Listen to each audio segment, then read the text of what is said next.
Bismillahirrahmanirrahim. Sudarlun anggota Komisi 4 DPR RI T.A. Khalid bekerja sama dengan Direktorat Jenderal Penguatan Daya Saing Produk Kelautan dan Perikanan Kementerian KKP RI menggelar program safari gerakan memasyarakatkan makan ikan di Kompleks Daya Babur Salam Al-Aziziyah Jenib, Kabupaten Biren. Selain dalam rangka menurunkan angka stunting, Gemar Ikan mengajak masyarakat untuk mengkonsumsi ikan serta berperan dalam usaha perikanan mulai dari budidaya, pengolahan, dan pemasaran hasil perikanan. Kegiatan turut dihadiri pimpinan Daya Babur Salam Al-Aziziyah Jenib Tengku Muhammad Yusuf Awahab atau Tusop, Kadis Ketahanan Pangan dan Perikanan Kabupaten Biren Irwan, anggota DPR Ridwan Yunus, anggota DPR Biren Faisal Hasbalah, staf kementerian, dan DKP Provinsi Aceh. Anggota Komisi 4 DPR RI T.A. Khalid dalam sambutannya menyebut safari Gemar Ikan kali ini sengaja digelar di pesantren dikarenakan Daya adalah tempat mondok para santri dan biasanya kurang mengkonsumsi ikan akibat keterbatasan biayanya. Karenanya T.A. Khalid mengajak Kementerian KKP untuk melihat langsung kondisi para santri dengan harapan Gemar Ikan nantinya lebih sering diadakan di pesantren.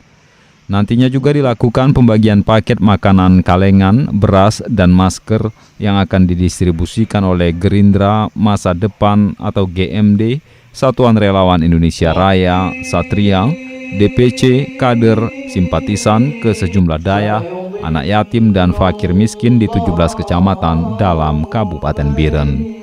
Sementara itu, Kepala Dinas Ketahanan Pangan dan Perikanan Kabupaten Biren Irwan yang membacakan pidato Dirjen Penguatan Daya Saing Produk Kelautan dan Perikanan Kementerian KKP RI menyampaikan kampanye Gemar Ikan selain dapat meningkatkan pengetahuan masyarakat tentang kandungan gizi dan manfaat ikan, juga dapat menggairahkan sektor perikanan baik nelayan, pembudidaya, pengolah, dan pemasar ikan. Acara Safari Mekah ini adalah program kementerian yang sengaja kita untuk mencegah stunting. Jadi kita ini bagaimana menggalakkan masyarakat Indonesia makan ikan, karena pada ikan ini ada protein yang tinggi sehingga dapat meningkatkan kesehatan, menyebabkan pertumbuhan, dan juga bisa meningkatkan kecerdasan. Maka kita berharap rakyat Indonesia menjadi rakyat yang sehat, menjadi rakyat yang cerdas. Maka di mana ikan itu juga ada omega-3 yang sangat dibutuhkan oleh masyarakat. Maka kita berharap dapat mendorong, membantu meningkatkan pertumbuhan anak, mencegah stunting, dan meningkatkan kecerdasan. Terima kasih.